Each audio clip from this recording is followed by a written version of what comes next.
Good morning, world, and welcome back to yet another fun-filled season and episode here with us on the Early Morning Sports Talk podcast as we embark upon on what will be another great episode this morning.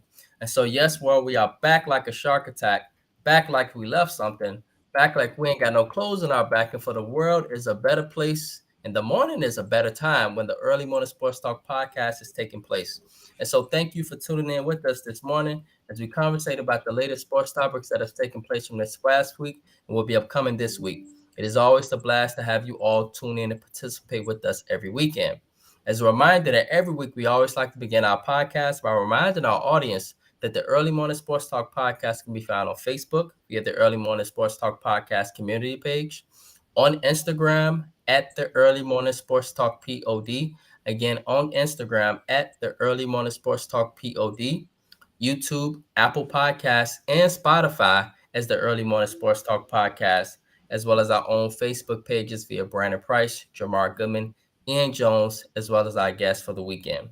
Today is November the 4th of 2023. We have seen yet again another fascinating week in the sports world, where we saw the Texas Rangers win their first World Series championship after defeating the Arizona Diamondbacks 4-1, with former LA Dodger and former World Series MVP for the LA Dodgers, Tiana, Corey Seager. But he has now earned his second World Series MVP and has now joined very elite baseball companies such as Sandy Koufax, Bob Gibson, and company. And so this is now his second World Series MVP. And we got people in the world asking the LA Dodgers, why in the hell did y'all give up Corey Seager? On the other hand, speaking of two, we saw the San Antonio Spurs and rookie sensation Victor Wembanyama defeat the Phoenix Suns, y'all, not once but twice on the floor of Phoenix, Arizona, with fantastic performances by the rookie himself. To which recently, y'all, he dropped 38, and this is only his fifth game. And he was out there looking very, very dominant. As a kid, pretty much, he's not even 19 years old at this point. And so he is looking very impressive, as well as his supporting cast. We also watched the LA Lakers, whom, speaking of impressively, in the 11 game streak to the LA Clippers, with big performances by LeBron and D'Angelo Russell, as well as Austin Reeves starting slow and finishing strong. And now, with that, introducing our guest this morning, the beautiful, strong, and intelligent Miss Tiana Vincent. Tiana Yao is an accountant and business owner born and raised on the south side of Chicago. Woo, woo. We are all from the south side as well, Tiana. Yes. She is the founder and owner of Vincent Financial and Tax Services, where she's providing quality tax preparation services to our community for over 10 years. And so, world, if you guys are watching, yes, we have a tax preparer on here. And so if you need your taxes done, yes, you got somebody right here, Tiana, that's professional, that's been doing it for over 10 plus years. I will be reaching out to you for my taxes next year. All right. Her favorite teams, y'all, are the Bulls, Bears, and White Sox. She was on a softball team and swim teams in high school. And she is a graduate from Michigan State University. So naturally, she bleeds green and white and roots for all Spartan teams. She also likes to watch swimming. That's interesting. And college softball, basketball, and football. In her spare time, she loves to travel. Yes, she was just telling me about how she was going to hit up some of the islands that are near me and attend concerts. Lastly, she believes the first weekend of March Madness in Jamar should be a national holiday. And I can't help but agree with her. Right. And so, Tiana, what an impressive background you have. And so we thank you for joining us for the first time on the Early Morning Sports Talk podcast. How are you this morning, my sister? It's early. I never caught the first half of the show live, so I'll see how this go. Um, not a morning person, but I'm excited to be here. Yes. I told people I was coming on, and they say what time. I said 7. They go, "You gonna get on at 7?" Well, Mama, I made it. You watching? Mom made it. I'm here. Yes. We Put it serve. down. I Well, we gotta. appreciate you. Yes. We serve an awesome God. Amen. Yes. Period. We serve an awesome God. Tiana got I up. don't get up this early for work. Yes. So with that, so y'all, with that being said, introducing my brother from another mother and one of my partners on the Early Morning Sports Talk podcast, Mr. Jamar Goodman. Good morning, my brother. How are you? And I guess it depends on after we talk about these topics how I feel, man. Okay. Yes, and additionally, introducing our partner here, and our other partner, our other brother from another mother, Mr. Ian Jones. Mr. Ian Jones, aka Rod Tidwell. My brother, what it do? How y'all doing this morning, ladies and gents? Yes, doing great, my brother. Yes. And so, with that being said, ladies and gents, let's get right into it. And so, Tiana, we note that you are a big sports fan, and we note that you love the Chicago Bears. And so, with that being said, our Chicago Bears is the topic for this morning. And so, let's talk about Chicago Bears. Last weekend, we suffered a brutal loss to the LA Chargers, in which both teams were at 2 wins, but it looked like the Chargers were a very well seasoned team the way they whooped our ass last week. Excuse my French. And so, with that being said, let's talk about the Bears. What is good morning, Anthony Wash? He stated that that's a tough topic. Yes, it's a tough topic, but we got to talk about our Chicago Bears. And so, Tiana, just what are your thoughts on this team?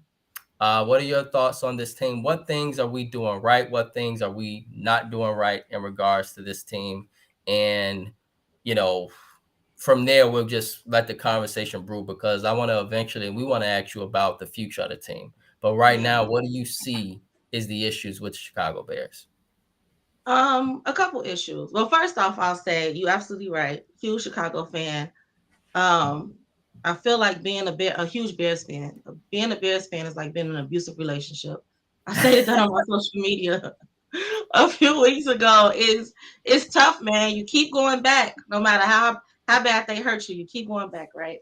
I feel like one of the main issues right now is coaching, right? Okay. Eberflus, like he's not the coach for Fields. I feel like his coaching style and Fields' quarterback style does not mesh, right? It doesn't go together. It's oil and water. And so I just don't understand. But my other issue is I feel like we had the wolves pull over our head this offseason with Ryan Pace making all these flashy moves, improving the O-line, getting more, thinking, oh, this is it. But he kept Eberflus. Like I've never seen, maybe y'all can help me. I've never seen a GM, quote unquote, clean house and update the team to give his star quarterback these pieces, but keep the coach. And it's Right. like, do you not know any coaches? Is he being blackballed by this guy? Like, why is he still here? And then with us being in our 9th season, and you're seeing whatever you thought the plan was going to be, or whatever you thought the results you were going to get from the plan, it's not working, obviously. And to still keep on the same trajectory, it makes no sense to me. And so right now, I feel like the main issue is coaching. We have no running backs. We only have DJ Moore as far as a wide receiver. Our O-line, even though on paper looks like it got better, it's still the eye test. It still can use some improving. Our defense isn't that great. I mean, where else do I go? Like it's a million things that's wrong. But yeah, I'll start with those. Yeah, and you are dead on accurate. And I'm gonna ask the two experts here as well. Jamar, let's follow up with you, and then Ian. Do you guys agree with our sister Tiana? Yeah, I'm gonna piggyback off that. So yeah, coaching that's definitely a big issue here, especially the head coach's leadership is questionable at times. You hear like in the press conferences and stuff the things that he talks about, and it doesn't align with what we're trying to do. So you got that going on. You also got like position coaches and assistant coaches getting fired within in the season. You got the running back coach that got fired. Like, what kind of culture are you really setting? He's talking about the culture is excellent, but I don't think that's the case at all. suspect play calling at times. I mean, grand example is the Chargers game. I mean, Austin Eckler like murdered us, and they knew that like our defense was aggressive, and yet they used that to their advantage. And Austin Eckler, I mean, he had like what it felt like 100 receiving yards, like in the first half. That's what it felt like. I'm not saying that he did, but nevertheless, like one thing that Tiana said that definitely sticks out to me is the fact that this coach and Justin Fields, it doesn't mesh because he is a defensive coordinator at heart. Like in a league that you're supposed to have, like, is offensive driven. I mean, we're not back in like 2005 here, right? Where defense is, really probably back then was the key component to a lot of teams back then. You got to be able to score 30. And also, in order to be able to compete, you got to have a quarterback that's competent. But if you don't have the right resources and tools in place for your quarterback or whoever it may be, Fields or Agent Bajan, whatever you want to, whoever, to be successful, you got to have that in line. It doesn't seem like that is in line at all. And so that's just the coaching part of it. There's definitely a lack of consistency and talent on this team as well, like she mentioned. So, I mean, there are a couple of studs. DJ Moore, absolute stud. You got Darnell Wright that we drafted. He's been a stud for us. We need a center without a doubt. I'm glad they moved Cody Whitehair out the way and Lucas Patrick is there, but we still need a center. We still need some more pieces there. We need an actual running game, like a consistent one. Right. I pretty much love the trade for Montez Sweat. We actually got a edge rusher that's actually productive and healthy and actually consistent. So that's one piece there. But and you know how we all feel about Eddie Jackson, so that's neither here nor there. But what about Jalen Johnson, Jamar? I think he's been playing pretty good thus far this season. I think for $17 million a year. I mean, the man has career 3 interceptions. Yeah, two this year, and he's talking about pay me and was the man in trades and stuff. That's the same guy. That's the same guy you talking about. Yeah, that thinks he in the likes of like Jalen Ramsey and Jair Alexander and I don't know if he thinks that, but he wants to get paid like them. He wants to get paid like them, and yeah, that's no for me, dog. I don't know if he necessarily needs to be paid, but it was y'all. It was a few folks that I heard this week that were talking about Jalen Johnson, and they were stating that they believe he deserves the money and that he has been playing pretty good football this year. I mean, he got 2 picks this year. Is this his second or third year, Jamar? No, it's his 4th, I believe. He's on his last year as a rookie. Okay. Yeah. Okay. And so he's at the point of the money he wants, but he's been the most consistent in that back, in that secondary for us. I don't know if he's necessarily worth the money, y'all, but he is somebody I think we should try to keep. I'm not saying you're wrong, but definitely got to be at the right price. I'm not about to like open up the Brink truck for this. I agree on that. Yeah. We're not doing that. And you said he's the most consistent, which I agree, but I mean, is that really saying much? They are getting smoked. So I mean, all in all, I mean, look, this team is still a work in progress. I just know one thing. For a lot of people to want to retain their jobs by the end of the year, they better play a lot better before Kevin Warren lays down the hammer when January 1st comes around, and that'll be the end of that. So, yeah. Mm-hmm. Yep. And, yeah, so Tiana gave us a breakdown of the Bears and the issues. You agree with some of the things? You agree with everything? Like, what are your feelings about the Bears as well? Yeah, I agree with a lot of it. Absolutely. We need to get rid of the moniker of the Monsters of the Midway because we are not the Monsters of the Midway. The word that I want to say, I'm not gonna say, but Eberflus, he ain't it. We need to get Eberflus out of here. Bagent, he ain't it either. So for everybody that was saying, he won the game against the Raiders and everybody was saying, oh, we got us a quarterback. No, we don't. Right. Yeah. Okay, Justin Fields is still a quarterback. The offensive line, they can run block. It's just it. We just need a passing game for them to keep running the ball for the running game to be effective. The run game actually hasn't been really bad the last 2 years. It's the passing game.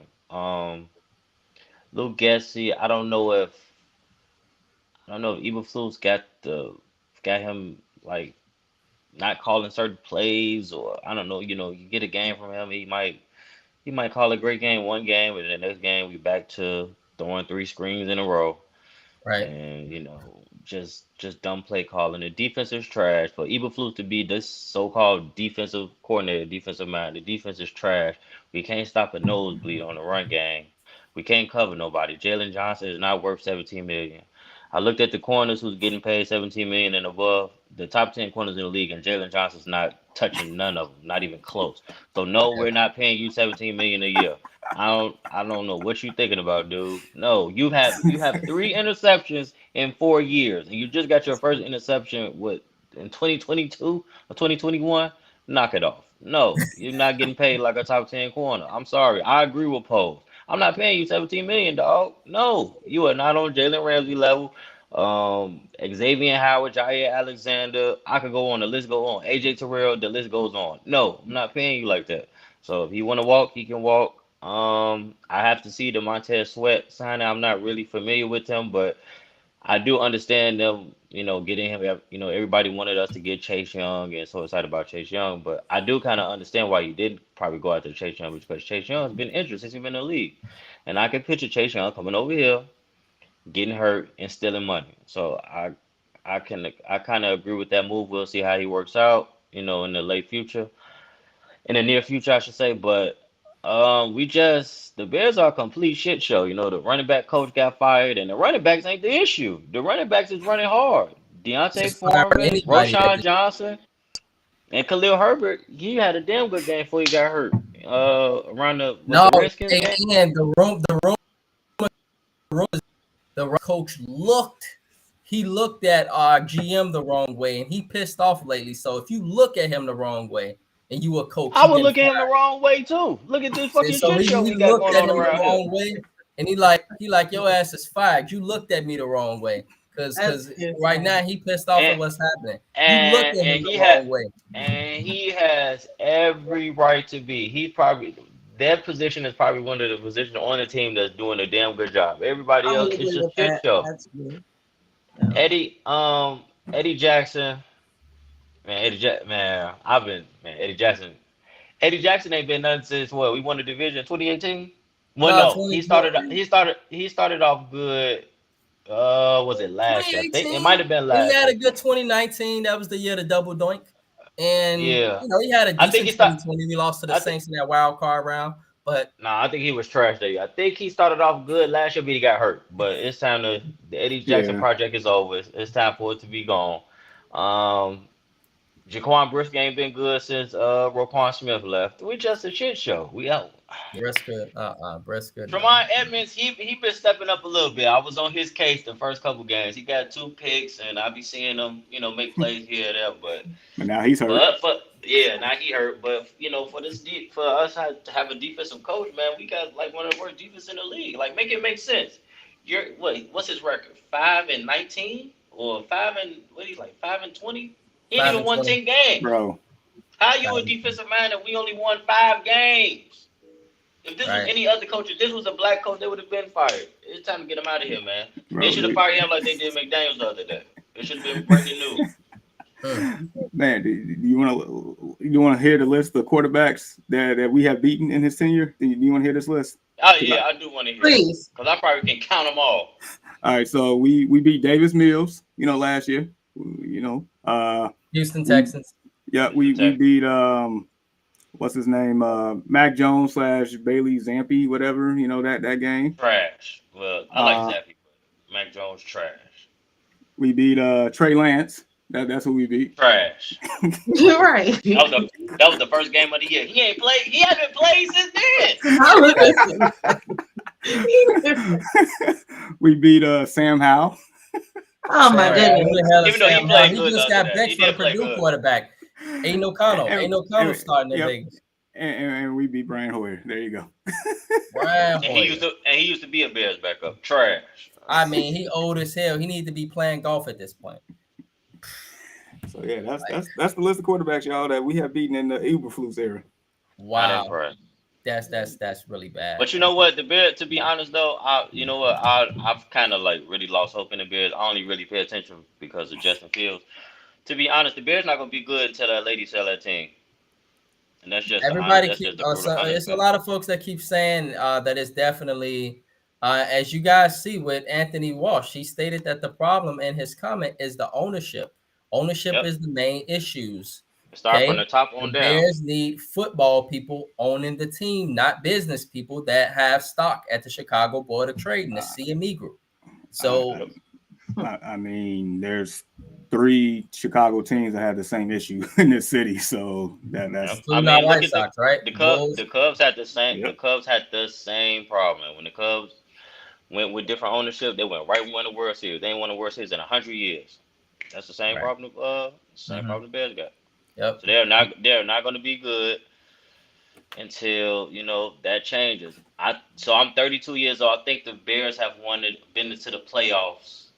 Out of 32 years of my life, I think the Bears have been to the playoffs like 8 or 9 times. That is insanity. Yeah. Yep. That's sick.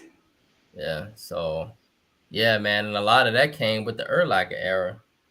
A lot of that came when we had a real. And they only win a couple times. Like that was our best run with Lovey. A lot of people be saying bring back Lovey, Tiana. Now I know it ain't gonna happen. And Lovey, I feel like he's lost a lot of his old football touch, but yeah, a lot of people be screaming, Lovey, Lovey, Lovey. No, we don't we need truly thought that we was terrible when he had us, Tiana, but the grass was not greener. The grass was not greener, okay? It definitely was. Mm-hmm. It was not greener. Impromptu question for you all. Since you brought up Lovey. So since Lovey, we have 4 head coaches. I say you all rank them from best to worst. That includes Trestman. That includes John Fox. That includes Nagy. Oh my God, and Eberflus. Well, Eberflus is last. Eberflus is last. Trestman is third. John Fox, all the 2, 3, or 4 of them, they all in 4th. And we'll take that. I would say the best we would have to say is Nagy, because at least Nagy. That's what I was going to say. The sad thing is Nagy is the top out the 4, and that's sad. Yeah. Right. Because he the only one won the division, went to the playoffs. And I don't get how he got a job with Kansas City. It's like, what is this? But anyway, I don't want to go off subject, but it makes no sense. He was there before, so that was like familiar territory. So with John Fox, we were just pure trash with John Fox, and you was expecting him, all the work he done in his previous past, and a great head coach with other teams. Came here, man. We was just god awful with John Fox. I'll say this much: at least with John Fox, the defense started to turn around towards the end of that, because him and Vic Fangio was the reason why our defense at that time was starting to turn the corner. But Jamar, what was our record, bro? Man, I don't even want to discuss that one. We were trash. We've been trash. It don't. At this point, it don't even matter what coach we get, what quarterback we get. We're just gonna be trash. Now I don't want to lose hope, and y'all, we are sorry for starting off this Saturday morning with a depressing topic, but it was important that we start off this morning with this depressing topic, which is our Chicago Bears. And so, yes, FYI fact check, fellas. Jalen Johnson, 2020 NFL draft. So this is his 3rd year. And so, yeah. He got that pick 6, y'all. He got that pick 6. And so at that pick 6, just recently he had against the Raiders. I guess now he want that big money. He got that pick 6, huh? And so he's asked for that 17 mil, baby. He returned a 39-yard touchdown. Man, this man had 1 pick 6 in his whole life, and now he talking about pay me. At all. Yeah. And so, yes, with that being stated, that concludes our conversation for the Chicago Bears. But we're going to stay in Chicago, and we're going to talk about the Chicago Bulls, since we are a Chicago-based podcast, and we love talking about Chicago sports. And so, Tiana, let's talk about the Chicago Bulls. 2-3. Last night we dropped a close one to the Nets, 109-107. And so, just curious, what are your expectations for the Chicago Bulls this season? Do you have any? I do. Okay. They're not great though. So basically, same as last year. Playing, bounced out, maybe squeeze into the 8 seed and then get bounced out, and either sweep or the gentleman sweep because they'll be against Boston. The way Boston looking right now, Right. I feel like similar to the Bears. It makes no sense to me. Like I feel like they done nothing since Lonzo went down, and it's like, what are you doing? You wasting. Like we have. I love Alex Caruso, love DeMar DeRozan on this team. You know what I'm saying? Not a big fan of Vooch. Don't understand. Get him out of here. But it's like, what are we doing? And then it's like you did nothing to replace Lonzo at the quarterback. At the point guard position. It's like, who is our like true decent point guard that's replacing Lonzo? What are you doing? And then it's like, to me, the Bulls, to sum it all up, it's literally the definition of insanity. You're doing the same thing each year and expecting different results. You've done nothing. What you think?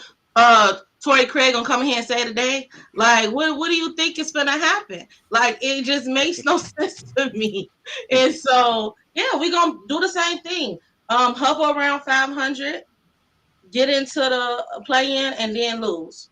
And that's it. And then one last thing, I feel like as the Bulls, we are literally in one of the worst positions you could be in the NBA, which is the middle of the road, right? We're not great. We're not terrible. We're right in the middle. And that is one of the worst places to be in the NBA because you're not competing for a championship, but you're not getting those draft picks. And so it's like, and then you're doing nothing. It's like, it's the goal to stay in the middle because they're succeeding at that. If that's what the goal is, to play hard the whole game, then let it slip away the last 50 seconds like they did against Dallas the other day. Against the Nets last night. Is that the game last night? Same thing. I mean, if that's what they practicing, if that's what the locker room chatter is, hey, let's play hard for 47 minutes, and then the last minute let it all slip through our fingers, then they succeed. And I'll say one last thing. I feel like I'm harder on the Bulls than the Bears. I will stop watching the Bulls. Like if the Bulls piss me off, I will turn that TV off so fast. I can't stop watching the Bears. I have to watch every Sunday. But the Bulls, I cover my eyes and I change the channel. But that's why I'm at with it. Right. And so the Bears, like most of us, the Bears are addictive. So you continue to just watch them even if they get whooped. I'm with you. I agree. Like that relationship thing. I just watch. They get stumped, but I still watch. On the other hand, with the Bulls, yeah, I watch them too, even if they get whooped. But they are in depth. When you say that, you are so right, Tiana. Middle of the pack. So you can't go get a Victor Wembanyama because you are in the middle of the pack, but you're not contending for a championship. And so it eventually comes to the point, and it kind of reminds you of the Bears. Do you tank or do you begin to move on from this experiment possibly? And Jamar, this is a question for you now. Do the Bulls, since they are in the middle of the pack, what should the Bulls do in order to try to build for the future or become a championship contender rather than just being an 8 seed play-in tournament type of team? Yeah, so like both of y'all are absolutely right. You cannot be stuck in purgatory here. You can't be straddling the fence. You got to make a decision. What are we doing? Either we're going to go compete or we're going to blow it up. So look, I mean, this is the third year of this basically this core, right? With DeRozan, LaVine, Vooch, sorry, Patrick Williams, yada yada yada. I say I've been on the train of if you have to move somebody, you move Zach LaVine. Right. You can get more back for him. You could probably rebuild a lot quicker. Contract. That 200 some mil contract. Yeah, remember the time that he signed a contract and then the first game of the year he was out due to low management? Remember that? That was last year. Yeah. Man, look, we cannot be stuck straddling the fence here. You got to do something because, like she said, like what's the definition of insanity? That's exactly what's going on here. You didn't address any shooters. You didn't address the point guard position that has been in flux for a very long time now. We don't hear from the GM hardly at all. I think the last time I seen that man was like a little bit after the trade deadline last year, and he said basically we just want to run it back. We're gonna stick together. We just want to run it back. And it's the same GM that we had high expectations for because of what he done to build the Denver Nuggets team to where they are now. Right. Because he had the blueprint for that team. They just happened to finish the deal last year, but he was the blueprint to put that together. So it's like, come on, bro. Like what? Like we don't see nothing like that here at all. This is a city that has been missing a championship for this team since the 90s, man. We have not been competitive in a decade. Like really competitive since the Derrick Rose era. And like it's like we basically just got rid of all of that for nothing now. Like we just stuck. Well, in all fairness, before Lonzo went down, we was number one and was looking great. And I feel like that's what they holding on to. But you got to let it go because obviously Lonzo can't play, But that's an experiment that might have to be let go. That's another one. Mm-hmm. Yeah, yeah. He hasn't played in what? 3 years? 3 years, yeah. Yeah, 2 going on 3. Yeah, it's 3. Yeah. It's like like hoping for your girl to come back and she's not coming back, but you exactly. She gone. She gone. Like, bro, she for the streets. Move on. Go get you somebody else. For real. Facts, man. Absolutely. And so yeah. And bro, this is a tough conversation. So Tiana, our backup point guard for the Chicago Bulls went to our high school, Ayo Dosunmu. He didn't play last night. This is a tough question though, bro. Is Ayo an answer for the Bulls? Because as a starting point guard, no. I mean, even as a backup point guard. I mean, I think he has great energy off the bench, but we need to start. We need to start in the floor general. Like, why we didn't go after Chris Paul? Like, I think Chris Paul would have been a perfect pickup for us in the state that we in. I mean, we got talent, but like Tiana said, they still holding on to us being number one in the East, and it seemed like it was yesterday, but that was 2 years ago. Lonzo been hurt since then, so it's like, okay, now we got to move on. Kobe White ain't it. They need to get rid of Kobe White. Kobe White think he's Steph Curry. You're not Steph Curry, dog. We need a true floor general. Like, and we don't have that. We can't. Billy Donovan is the one that really need to go. But need to go. They just signed him to a contract extension, so that made my head hurt. So I say, yeah, the Bulls gonna be bad for a long time. And we can't. This offense is so rhetorical. We can't come down the court. Levine come down. Vooch set a pick. This one-on-one ball. DeMar come down. This one-on-one ball. Yeah, we can't do the one-on-one ball. They take turns like double. Right, they take turns. Yeah, like this is pick up basketball. What are y'all doing in practice, bro? The same thing. They're doing the same damn thing in practice. What you think? Hey, bro, run the same play over. Come on, bro. No, seriously, this is alarming. For us to lose the first game and then have a players only beat, then they kick you out, and you ain't doing something wrong. Like, this is the first game of the year. We have 82 games in the season. Why are we having the players meeting after game one?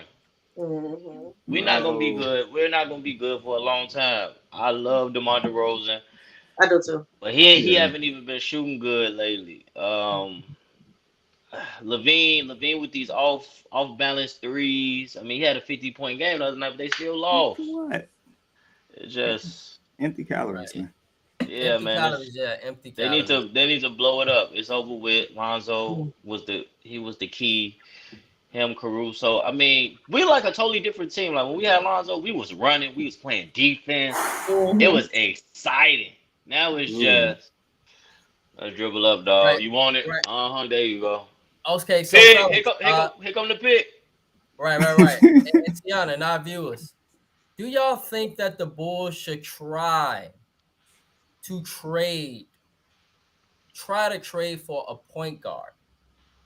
Do you think that the Bulls should try to trade for a floor general and maybe keep Levine, DeRozan, keep the core we got, but just try to trade for a point guard? I mean, but who are you gonna trade for that if you keep the core? What's your, what you giving up? And maybe Sumo, maybe Kobe. What kind of point guard you getting for them though? I was gonna say, what caliber point guard? Right, what kind of point guard you getting for them? I'm not even gonna lie to you. I wouldn't have been mad if they went and got James Harden. Hell, I'll trade Levine for James Harden. They can't have DeMar. I would have liked to see James Harden. I'm sure you would. Score. But we don't need scorers. We need a point guard, like a floor general. We don't have one on two spots. We don't have one in the coach, a general and a coach, and we don't have one on the court. And so is we missing a leader during those 48 minutes. And now a floor general to lead and point the direction. Yes. And not trade for a player who said, "quote I'm not a system player. I am a system." I don't want that at all. At all. His system probably better than this system, and I'm not even a big James Harden fan. Right. I'm with you on this one, man. I would have tried this is terrible. This is like I would have let him run point guard. I would have let him. This like all four of us. This like all four of us going to the park. This like all four of us going to the park. Hey, Jamal, you want the ball? Go ahead. Let me come on. Let me set the pick. Oh, it's my turn. Brandon, come on. You get some too. I mean, come on, Tiana. Like, what is this? Y'all are NBA players. Y'all get paid $30+ million to do what? Play pickup basketball? Come on, y'all. Listen to Ian. He got a point. I mean, it'll be the same thing with James Harden, though, just at a higher clip. Because he's not a floor general, like at all. Because we just gonna watch James Harden with the ball the whole time. That's it. And pass it to Kobe White with 2 seconds left on the shot clock. Like no. Oh, man. Unless he got a big name, damn it, it'd be good for ticket sales. We already selling tickets. I don't give a damn about that. At least you'll be a little above the middle of the pack. Bruh. And maybe you would challenge for a second round, maybe. But what, so he could disappear? Right. Disappear now? Yeah. You know what? Y'all is right about that. He's hectic. So, yes, I think we all agree, y'all, that the Bulls are definitely in a very serious state here, y'all. It's been broken down here on the Early Morning Sports Talk podcast. And the Bulls going to have to eventually, like Jamar state, like we all state, they got to make a decision. And so we'll let us continue to play this season out. I can hear people stating right now that it's only 5 games in. That's the good news, y'all. 77 more games. But it doesn't take a rocket scientist to predict and see what the hell Tiana's saying. The Bulls will be somewhere in the middle of the pack, somewhere fighting for the play-in, somewhere maybe at the AC, get whooped by Boston, gentleman's sweep at the best, or just a pure sweep 4-0. That's the likely outcome. All 7 people cannot disagree with you. They know exactly what you're talking about, Tiana. Absolutely. So, yes, with that being said, y'all, let's now move on to Michigan State. So, Tiana is a proud alum of the Michigan State University. She bleeds green and white. And so, with that being said, let us now talk about some college basketball hoops. And so, Tiana, your Michigan State Spartans, as of now, they are ranked number 4 in preseason rankings, behind Jamar. Guess who? It's the Purdue Boilermakers. And so, Tiana, as a Michigan State fan that bleeds green and white, what are you most looking forward to this season from your Spartans? Just an FYI, your starting lineup, and this sounds just like a Tom Izzo type program. And look, bro, full of veterans, 2 graduates, 2 seniors, 1 junior. And so, if you just have a 2-word response, Tiana, that's fine. If your response is national championship, That's totally fine. But just what are your expectations for this Michigan State Spartans team as they head into this college basketball season? Final Four. Okay. Big Ten championship. Okay. And it's no excuses with that starting five. There's no excuses, with all that experience. They vets. They've been around. Yeah. And I'll say this: every March Madness, I make 2 brackets. Right? I make a bracket where Michigan State takes it all. Right? We win it. We were taking it all. But then I make a realistic bracket. But I feel like my Michigan State bracket is gonna be closer to realistic. I mean, but once again, you never know. Anything can happen in March Madness. So let me not talk too soon. But yeah, those are my expectations. Right, and I don't blame you. We gotta and yes, go Spartans, go Spartans, go Spartans. One thing you gotta state about Michigan State, and we all know this, y'all, as sports fans. With Tom Izzo, this team is always one of the most dangerous teams come March. Simply because he keeps that veteran lineup. They could be an 8 seed, a 9 seed, and mess around, go to the Final Four, go to the Elite 8, knock out some big teams. And so this is what they do. Good morning, Rokram. He stated go Ducks. So yes, I think he's an Oregon Ducks fan. And That's so yes, great. yeah. And so yes, with that being said, like Michigan State is always a very tough team. But Jamar, I see you with your Purdue hat on. So Zach Edey, y'all, he was hooping in a Canadian for Canada, y'all, in the FIBA championships. He's coming back. He's the National Player of the Year. And so we want to put this out here, y'all, ahead now. Expect a showdown in the Big Ten between Purdue and Michigan State. Even with Michigan, with Juwan Howard being over there. Like, it's going to be a gauntlet in that Big Ten. And so, Jamar, I see you with your Purdue hat on. The Purdue Boilermakers, at least on paper, they are the preseason favorites. Now, Purdue, we love to be ranked, and when the big moments come, they love to shrink, which is why Jamar's shaking his head and why Tiana's doing this. Because she knows that when the NCAA tournament comes, and that time of the year come around, Purdue goes the folding. And so, Jamar, we gonna get your expectations for the Purdue Boilermakers. National championship, is it going to be like Chicago Bulls? We already know what the hell going to happen. They're going to go to the first round of the NCAA tournament, lose to Fairleigh Dixon or Chicago State University. What's going to happen with Purdue? They're going to lose to Ivy Tech. They're going to lose to South Suburban Community College. I mean, yo, like as soon as I put this hat on, it just dawned on me what happened. The last time we saw this team, the last time we saw this team, bro, they got punked. They got punked. And the year before, got punked by a team, and a little small.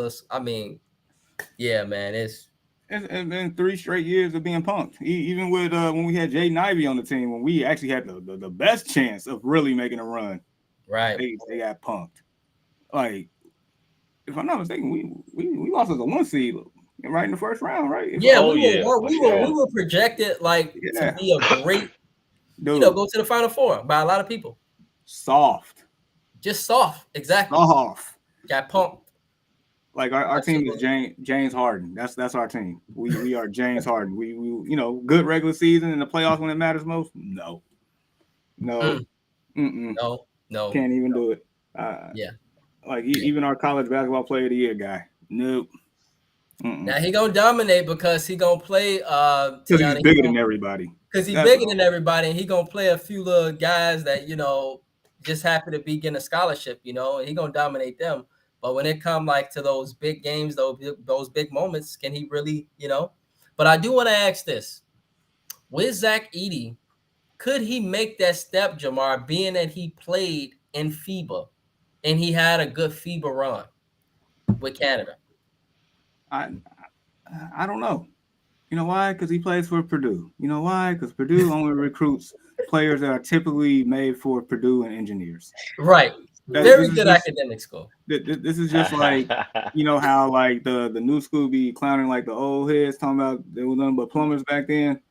This is nothing but engineers, bro. We don't have no people from the south side of Chicago or Gary or the urban area of New York. We got your good old engineers, students with 4.0 GPAs trying to play some basketball.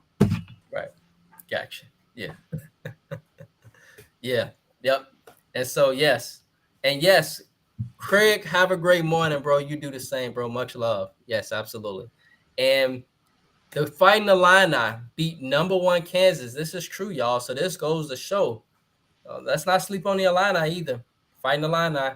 Let's not sleep on them. And so they started off ranked number 25, actually. Right.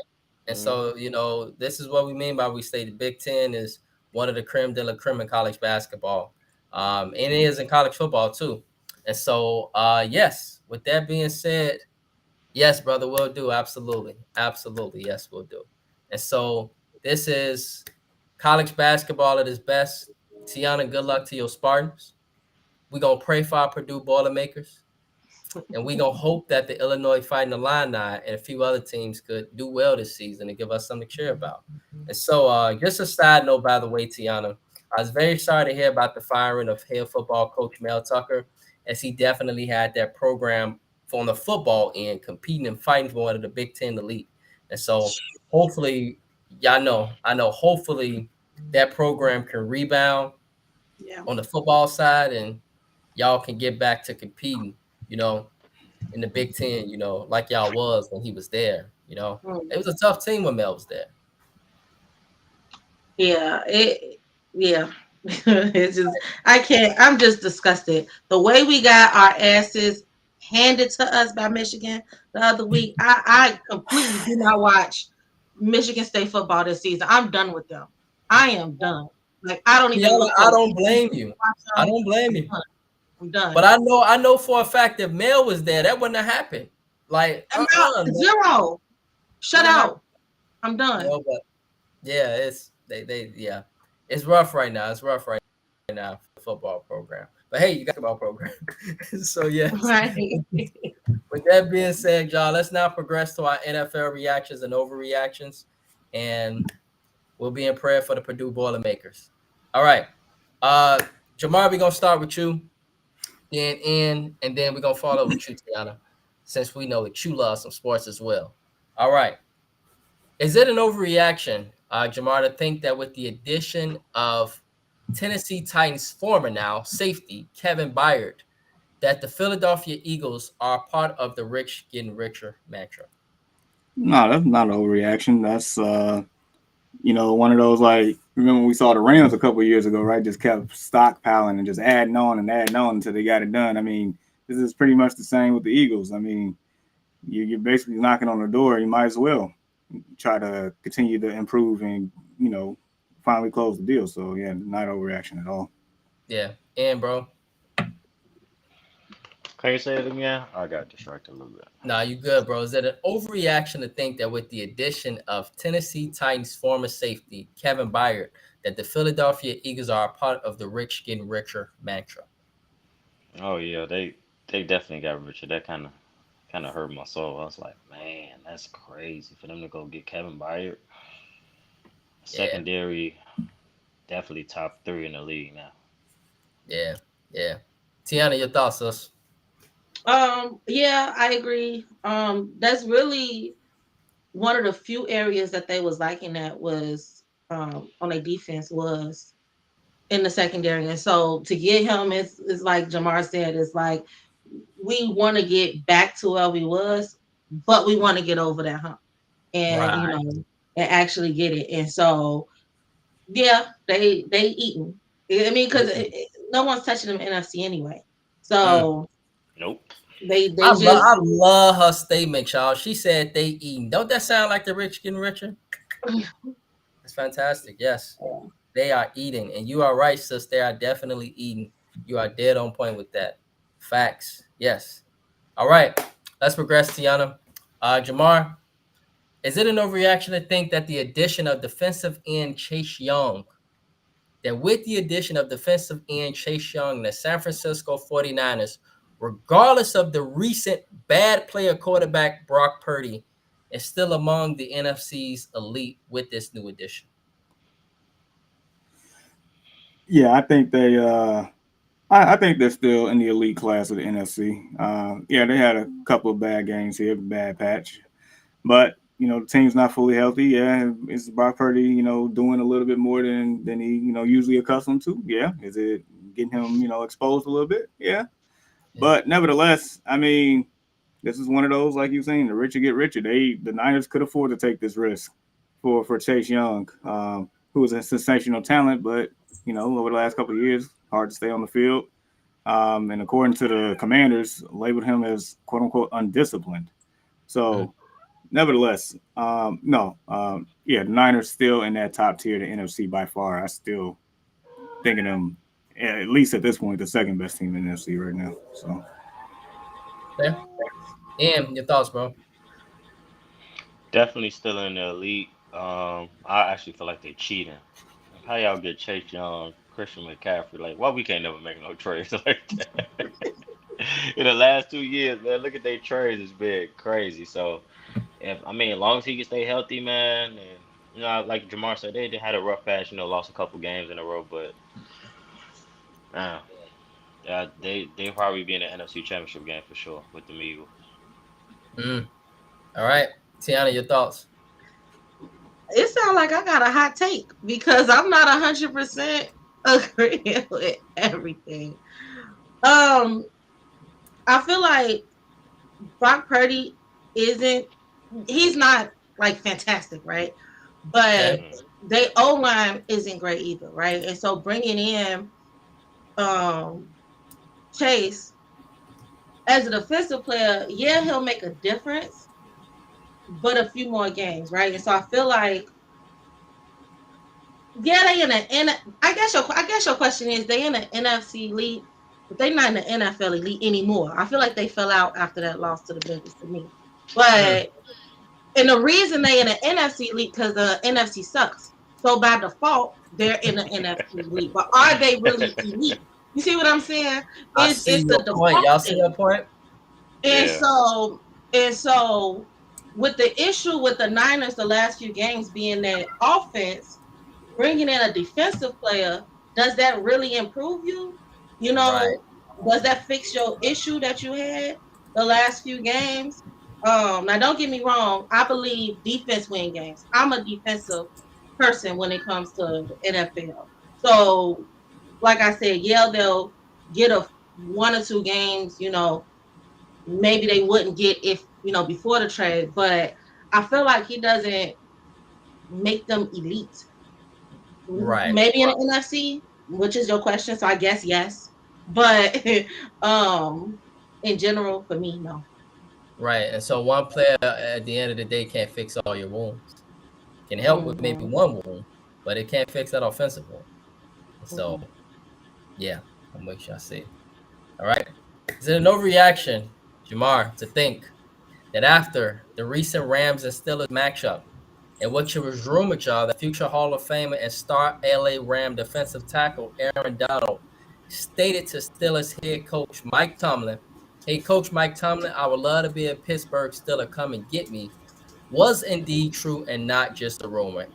Is this an overreaction to think that this was indeed true?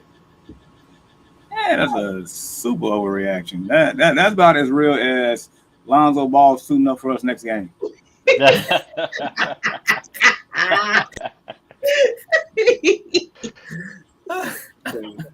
That's all I got to say.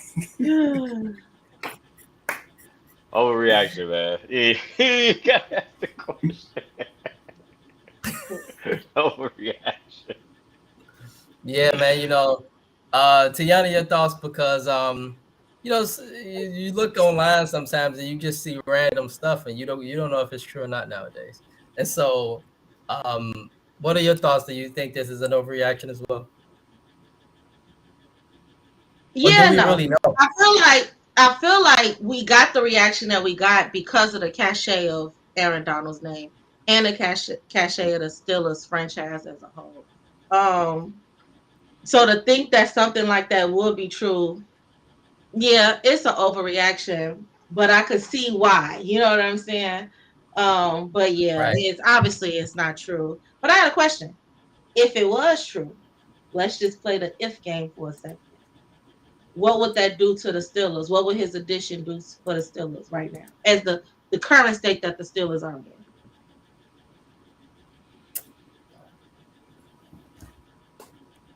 I mean, I think for me, the Steelers are still a pretender in my eyes without him, without Aaron Donald.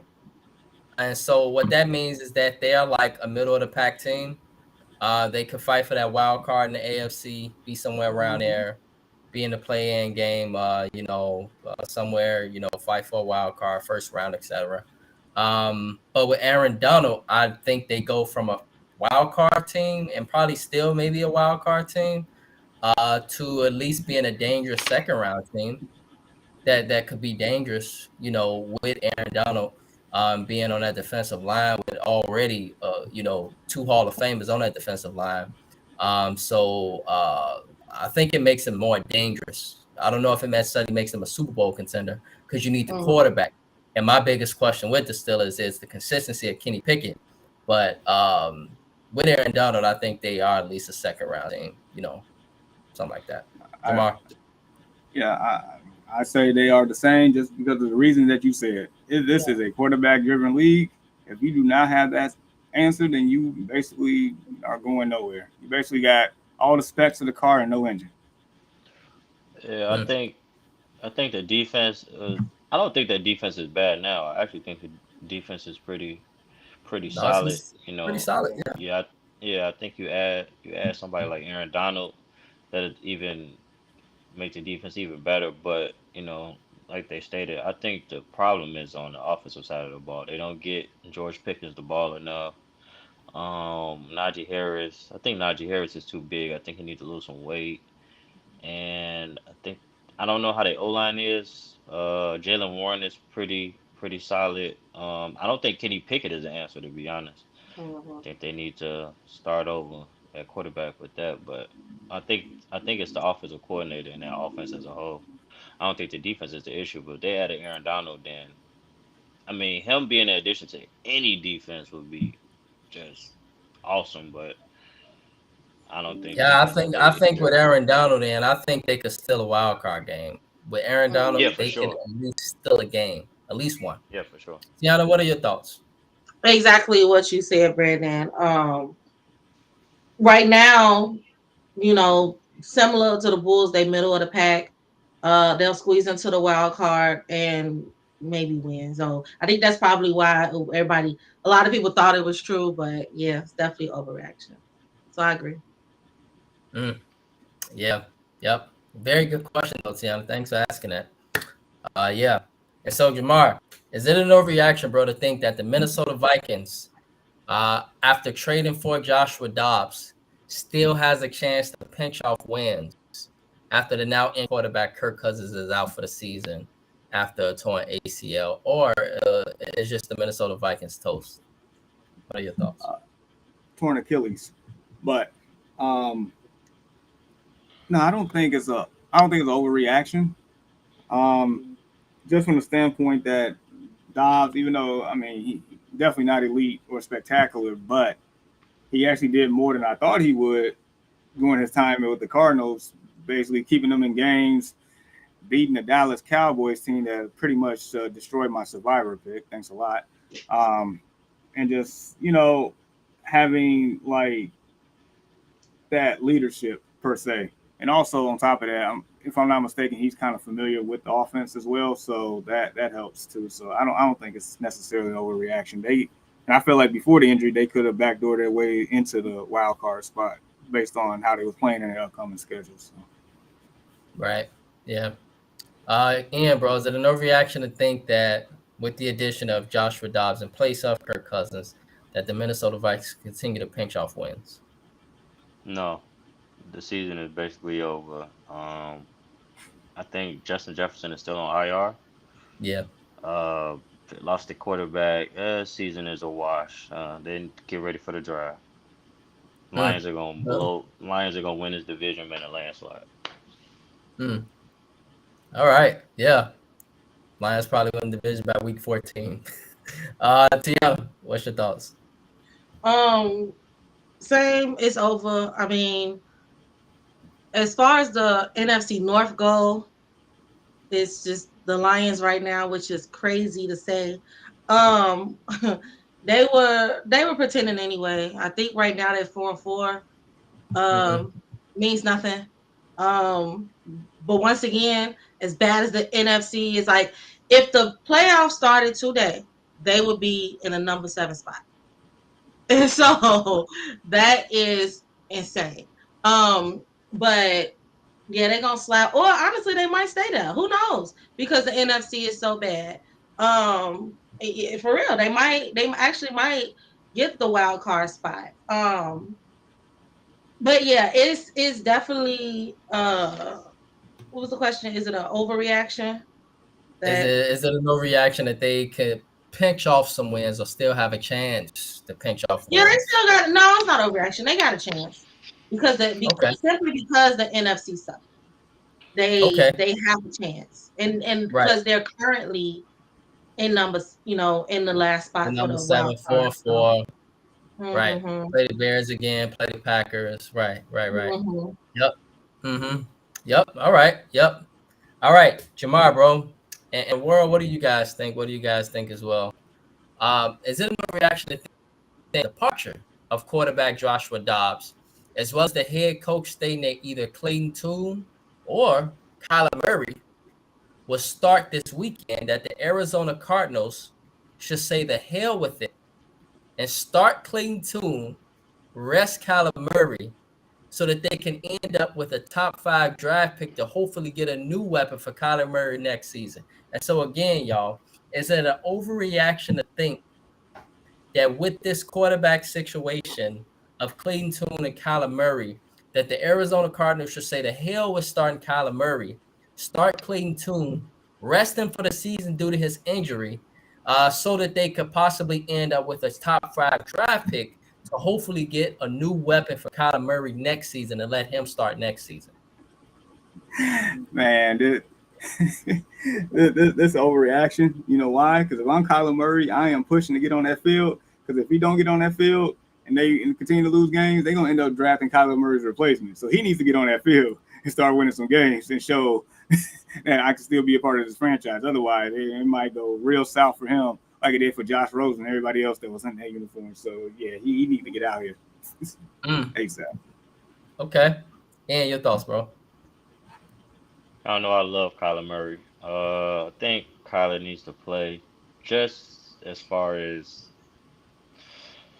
to get him back acclimated in football. The season is pretty much a wash. I mean, they don't really have much over there, so I think they're gonna lose a lot of games anyway. But just to get him acclimated and back in the grand scheme of things, so they can kind of start off next year, rebuild, and get a decent draft pick. Okay. Yep. So play him just to get him acclimated for football, but basically it's not a good team. And so you think that they're going to continue to lose games anyway. FYI, Arizona Cardinals now are the worst team in football now at 1-7. Tiana, your thoughts? Blow it up. Boom. Okay. Blow it up. Because I feel like what has happened? He's been there. What's this? His 4th year? And I get it. He been hurt. But it's his 4th year, and what has Arizona done at all since he wild card once and got washed in that game? Got washed, and they started out at 7-0 that year, remember y'all? And they went on the losers. He got hurt that year. He got hurt. Yeah, and they came played back. The Rams. And what game did he come back in after he got hurt and won in the rain on the road? The Chicago Bears. We are trash. We've been trash for years. The fact that you remember that is wild. Yeah, we just it's always the Bears. Every time somebody do something great, it's always a good Bears. But overall, I think I agree with Ian. Just let him come back. Let him get back on the field. Bring up his value so he can go. That's why I'm at with it. He needs to bring up his value so he can see what he still got, how he still play, what level he's at as a QB, and he can go. I mean, so he can go somewhere decent or get traded for something decent. that's fine. I just need the Cardinals to start winning some games so the Panthers can get that one pick. That's all. Plus. And so, yeah, some of the comments y'all stated they ass tanking. And so this is in relation to the Cardinals. On the other hand, somebody in the state have an easy schedule and they will become a run-oriented team now. My question is, with who? And it's the coaching for the Bears. Yes, we agree. Definitely the coaching for the Bears. And management. Hell yeah, we agree. And management. And so, yeah, there's a lot of issues, definitely. And so, yes, continue to pray for the Bears and the Purdue Boilermakers. I'm sorry for that again. All right. Well, I just got breaking news. Clayton Tune is expected to start. Oh wow. Okay. We just spoke that up. Tiana, Arizona Cardinals listening to the Early Morning Sports Talk podcast, and so they're gonna start Clayton Tune, and they listen to you. They like, damn, we're gonna blow it up. Blow it up. Not wasting this man development years. Blow it up. Get him out there. Yeah. Yep. And so we'll see what happens, y'all, with the Arizona Cardinals. Who knows? Clayton Tune might be the next Tom Brady. We'll see though. So we'll see. Tomorrow's his first start. So we'll see how the kid do. The odds of him being a Tom Brady is very low. But you know, Arizona got nothing to lose right now. And so could they be thinking, Jamar, hey, maybe we might want to preserve Kyler? We do believe in Kyler is what they're trying to state. Or either they're trying to state we don't believe in Kyler, and so we're going to start Clayton Tune.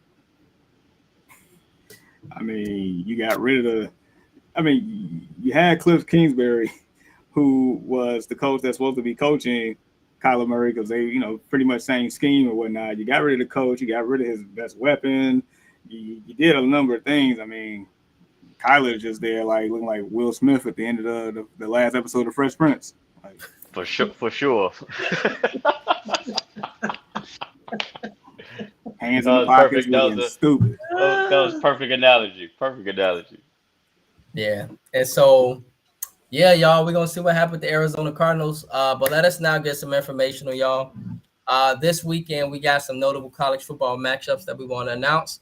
And so, y'all, one of the best rivalries in college football, great SEC rivalry. 13 LSU and number 8 Alabama. Alabama's still in there running for the college football playoff, and so this is a big game today against 13 LSU.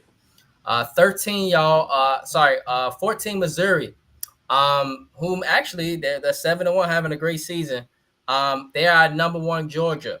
And so the thing about Missouri, y'all, is they could indeed become a dark horse, Jamar, for the college football playoff if they were to go to Athens today and upset the Georgia Bulldogs. Not saying it's going to happen, but we on the Early Morning Sports Talk podcast want to alert y'all to look forward to this game because it could be an upset. And if it does, it's going to shake up some things in the college football playoff. 25 Kansas State and number 7 Texas, in which the runner of this game remains in contention for the Big 12 championship game. And Texas is sitting there running for the college football playoff. Oklahoma versus Oklahoma State. Oklahoma suffered a bad loss last week to Kansas, but they are in a Bedlam rivalry, and this is a big rivalry for the state of Oklahoma. And so Oklahoma can still make the college football playoff if they win out. And then lastly, y'all, the battle of Heisman candidates. In 2022, Heisman Trophy winner Caleb Williams, whom stated, y'all, that whomever drafts him in an NFL draft, he wants ownership of the team. And so when he stated that, somebody stated, hell no, not after you played against Notre Dame last weekend. But he stated he wants ownership of the team that he will be drafted by. And so Caleb Williams, 24th ranked USC Trojans, they host the fellow Heisman Trophy candidate William Haskell and the 5th ranked Washington Huskies, and yet another big Pac-12 showdown. And so 13 LSU, Alabama, Missouri, Georgia, Kansas State, Texas, Oklahoma, Oklahoma State, and then USC, Washington. Look out for those games. And so just quickly, y'all, for the 2023 World Series. Congratulations to the 2023 World Series champion Texas Rangers on capping their first World Series championship in franchise history. Congrats to Corey Seager and his second MVP World Series trophy. And so I just opened the floor really quickly. Jamar, any thoughts on the World Series, or you guys want to progress to NFL picks? I guess the only thing I'll say is, Aroldis Chapman, I guess part of two. Yes, because he won one with Series. us. Yep, that basically ended droughts, like big droughts. So there you go. Say he did key, huh? Apparently, man. throwing them 100-mile-per-hour fastballs. Yeah, man. Congrats to the Rangers, man. I know they're gonna do it big in Texas for that parade. Yeah. And so, with that being said, y'all, let's now progress to our NFL picks for week 9. And so, big part of our segment, Tiana, we want you to participate in your picks. And so, with that being said, you guys can see the screen. Let us begin. And so, huge showdown, y'all. Huge showdown. Been waiting to see this. We've been talking about this, Tiana, now for a couple weeks. And so it's happening finally tomorrow in Frankfurt, Germany. The Miami Dolphins at the Kansas City Chiefs. And so, Jamar, we'll begin with you, and then we'll follow up with you, Tiana. Dolphins at Chiefs, Jamar, who you got? That's a tough one. Really quick, are you sharing the screen? Because I don't see it. Yes. Let me make sure I'm sharing it the right way, though. So let me share. Try to see.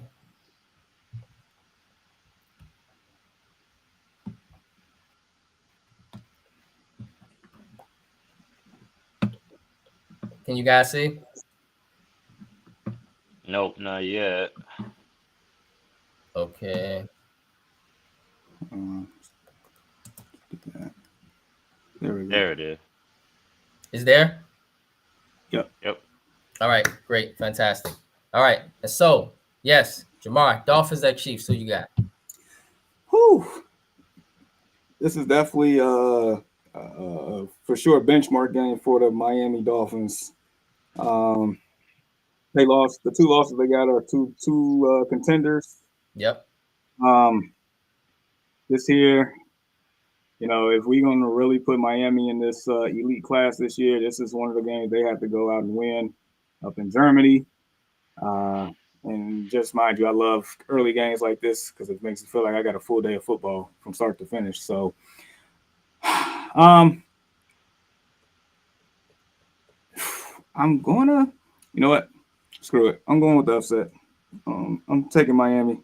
I'm going to say Tyreek Hill has a revenge game. I think he wants to get back at Kansas City on this one. Screw it. Okay. All right. Yeah. And who you got, bro? I'm going Miami. Tyreek have a big game. It's going to be a lot of this down that sideline. Okay. Tiana, who you got? I've dreamed for days like this, for games like this. Hey, Ian, that got to be a real, bro. That got to be a real. However, piggybacking off what Jamar said, I feel like Miami, they've been getting by. Obviously, they had a number 1 offense, but they have not beat anybody, really, right? And I feel like they got it easy because they're actually not in Arrowhead, even though it's technically supposed to be a home game for Kansas City. That's a good point because when it comes to cold weather cities, they've lost their 2 games in cold weather cities. And then on top of the Arrowhead, it's just a hard place to play in general, right? Yeah, one of the toughest. And so, with that said, I'm gonna have to go with Patrick Mahomes simply because he's tried and true, and they just haven't. Miami, I gotta see it. I wouldn't be surprised if they beat them, but I can't pick them. I can't put my money on them right now. Man, Tiana, man. I'm with you 100%. I'm not batting against Patrick Mahomes, and he's done it. Compared to Miami, I don't know when they play against stiff competition. Exactly. They tend to fold. Like a cheap But I tip. can definitely see why the fellas picked the Dolphins. I mean, they are the number one ranked offense. And I just want to state, Jamar, I think that Patrick Mahomes knows that Tyreek Hill, he's motivated, but I think this is gonna motivate Patrick Mahomes just as much too. Him and Travis Kelce and the crew. And so I think they want to spoil that. And so I got the Chiefs. And I think what will be probably one of the games of the year. I hope it is. If it is, that would be fantastic for sports. Yes. All right, Jamar. The Minnesota Vikings 4-4 at the Atlanta Falcons. This is wild card implications, brother. Big game. Who you got? You gonna make me pick a game that's having the quarterbacks Jaron Hall versus Taylor Heineke? That's what you make me do here. That's all right. Give me Shane Falco and the Falcons. Unless they tie. No, I think my boy Shane Falco gonna get it done because he's a better passer of the football than Desmond Ridder is. So I feel like the likes of our boy Kyle Pitts, Ian, I think he actually get some shine here. There's no Drake London, but that's all right. I think I let him go on my fantasy. I got to double check. Ooh, I've been waiting on Shane here to get in the game for him. So, no, I'm definitely taking the Falcons on this one. Yeah. And who you got? I'm taking the future home of Justin Fields, the Atlanta Falcons. Wow. Tiana. I'm going with the Falcons. I'm going with the Falcons on this one. I feel like, this is new quarterback up with Minnesota, and then it's at the Falcons, and I feel like Falcons feel like, okay, we got a chance to at least get in the wild card, so they're gonna play hard against some damaged meat.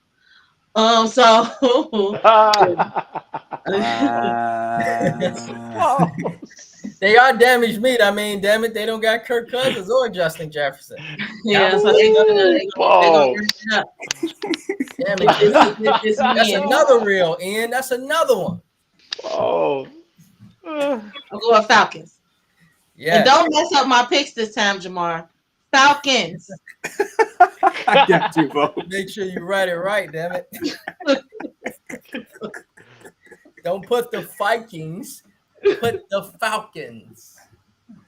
Yeah. I can't disagree with y'all. I have no reason to pick the Vikings. I mean, got to go with the Falcons. But we'll see how the Vikings come out tomorrow. Maybe they watch an early running sports talk podcast and they motivated. Those two receivers, I can't remember their names. They're not Justin Jefferson, but Kirk Cousins fed them a lot. You know what I'm saying, fellas? He's been feeding those two wide receivers a lot, and they've been reliable for the Vikings. And so, who knows? Maybe they come out and have a big game. The Falcons have been inconsistent, and that's really been their problem, Jamar. It's consistent. They like a roller coaster thus far this season. Up, down, up, down, up. Literally all 8 games. Up, down, up, down, up, down. So I guess the trajectory now, according to statistics, is up. So therefore, I'm going to pick the damn Falcons. All right. The Seahawks at the Ravens. Big game.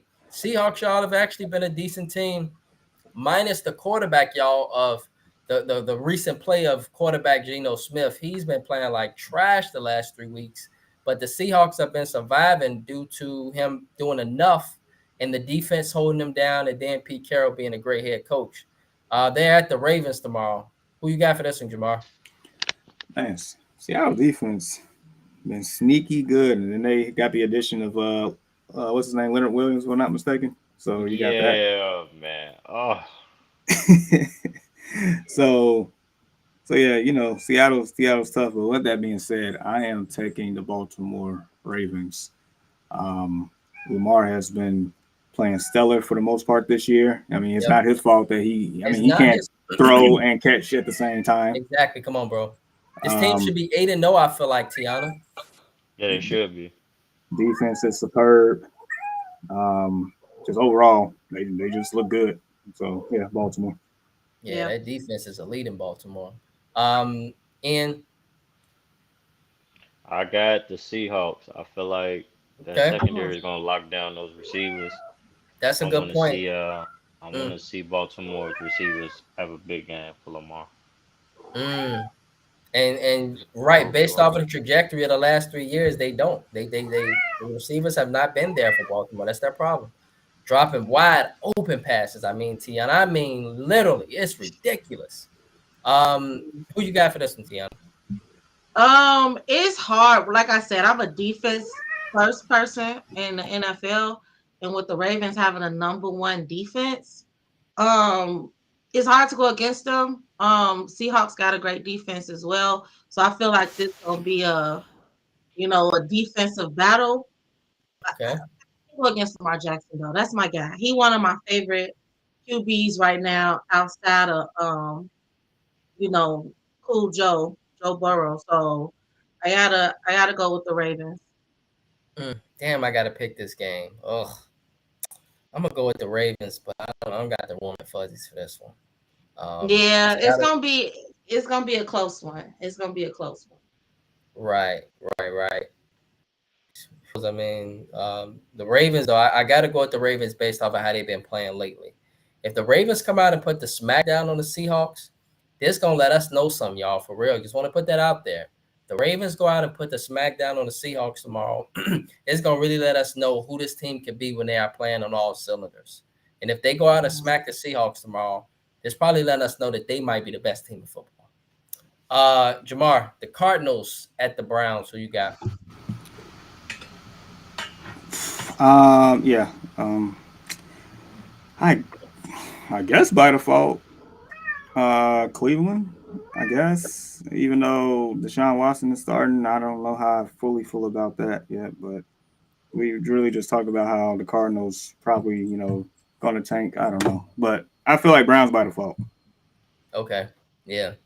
And I'm going Browns. okay. They got a nice defense over there in Cleveland. Tiana? Logic say Browns. My gut is telling me this is an upset game. Simply because I feel like they're gonna look at the Cardinals as easy money, right? And usually when you look at a team like that, you end up losing. You're like, oh, how did we get here? Because they look past them. But I can't see myself picking the Cardinals. So I'll pick the Browns, but I wouldn't be surprised if that game was an upset. I wouldn't be surprised. Right. Yeah, I'm gonna go with the Browns. I like their defense, and I think they maybe give Clayton Tune a good welcome to the NFL tomorrow.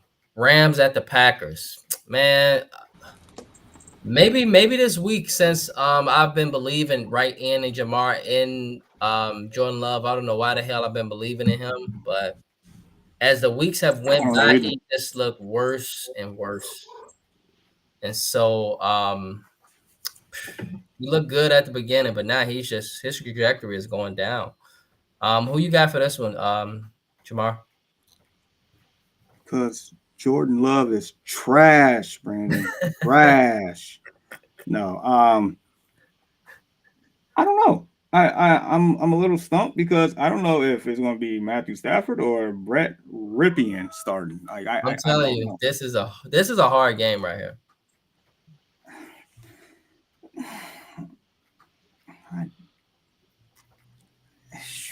I don't want to say it.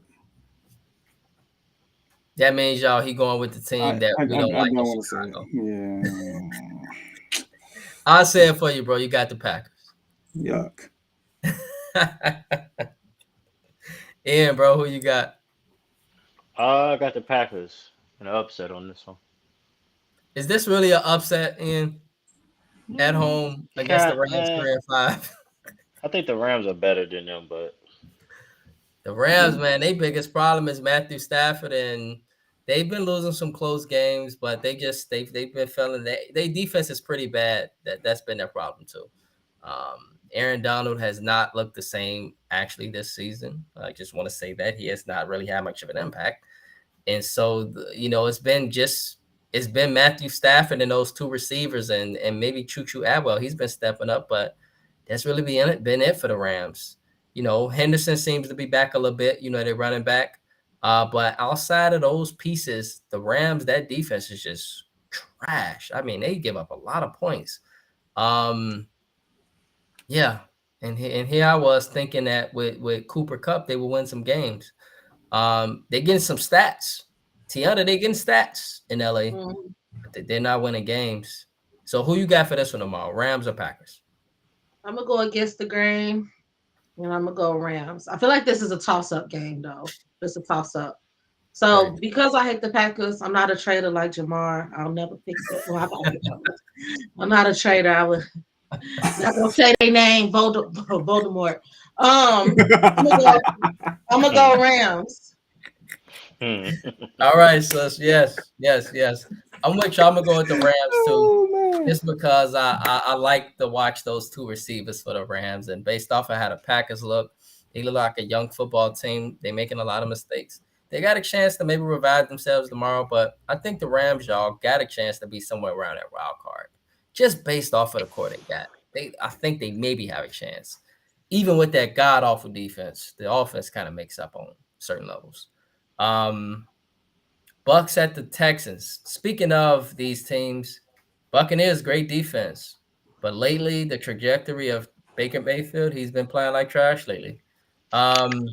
And the Texans, poor Texans, Jamar and Tiana, just giving up games at the fourth quarter, giving up games. Literally, they should be 5-2. You lose the Falcons, right? In the fourth quarter, CJ Stroud play his heart out. And then the defense go right down the field, give up a field goal. Same thing last weekend. And so Texans fight hard, an improved team. So, Jamar, who you got for this one, bro? Like, who gonna bounce back tomorrow, pick their season up, Texans or Bucks? Unless they tie. I'm sorry, Ian, but Texans had no business losing to your offspring Panthers over there. They didn't. I didn't even pick the Panthers. Yeah, no business. I'm gonna take Houston. They're definitely a better team at home. I think their defense actually plays better at home too. Mm-hmm. I know no Damian Pierce, but I feel like Devin Singletary can get the job done. Nico Collins, Tank Dell. I mean, those guys. Noah Brown. He's actually been stepping up too. I like Houston in this one. Okay. Yeah. I'm taking Houston as well. Okay. Tiana?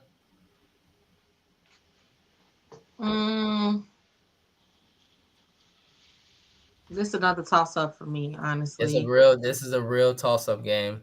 Both of y'all pick Houston. Why not? Let's go Bucks. And I gotta win. I feel like it's competition. I gotta win. Just because, though.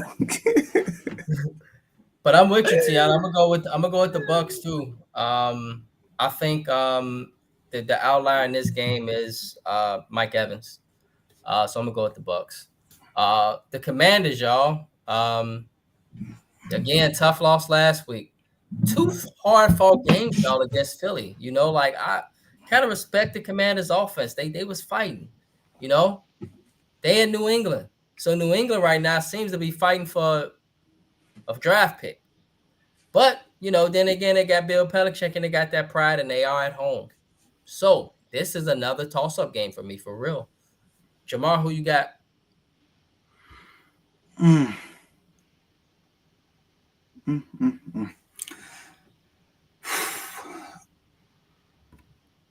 Yeah, this ugly. I'm gonna just say I'm gonna take New England. Okay. Don't tell them Patriot fans I said that, but that's what I'm taking. Yeah. And who you got? I got Washington. Mac Jones is not it. I think Kendrick Bourne just got hurt. Did he tear his ACL? I think. Yep, he done. Done for the year. He gone. Commanders in a blowout. Dang. I actually got the Commanders too simply because they still fighting at least for a wild card spot. Patriots, they just there. They just Belichick in an empty room. So yeah, I'm going Washington. I'm gonna go Washington too, but I tell y'all what, Mac Jones come out and stink up the joint tomorrow in New England. Those rumblings, Tiana, we standing down the Early Morning Sports Talk podcast. I guarantee you the whole week, ESPN, Undisputed, Early Morning Sports Talk podcast, everybody gonna be talking about Mac Jones. He better come out and perform tomorrow because the oven is getting hotter for him Mac in and his. cheese. It's getting hotter for him in New England. It's cool though. I'll be the lone wolf on this. That's cool. So it's a big game for Mac Jones tomorrow. He got to come out and perform. He especially can't allow Sam Howell to come in and outduel him. I mean, I'll say this much. I mean, as much as it's a big game for Mac Jones, you basically better say the same thing about Ron Rivera over here. Good point. Yeah, for sure. Because the oven's getting hot for Ron Rivera too, as the head coach, and so we'll see. But especially with Eric Bieniemy right there behind him. Bears at the Saints. Jamar, who you got? Lord. So I have no business in my right mind to pick the Bears to win this game. You know, they haven't won in New Orleans since '91. They haven't? That don't surprise me. Ridiculous. Remember they lost their last playoff game. Yeah. They have not won in New Orleans since '91. I have no right mind to pick them whatsoever. 32 years ago. That is sickening. And just so you know, in that game, like Jim Harbaugh was our quarterback, and he was like quarterback. And he was like 2 of 19 for 16 yards and 2 picks. And we ended up winning that game. Yeah. Ain't nothing changed, huh? Quarterback play. Ain't nothing changed, right? And yeah. That's what I'm saying. I need y'all to back off my Bears. That's crazy. Oh my goodness. Wow. I love the Bears, but I'm just sick of it. I'm sick of it. But thank you for that piece of history, Jamar.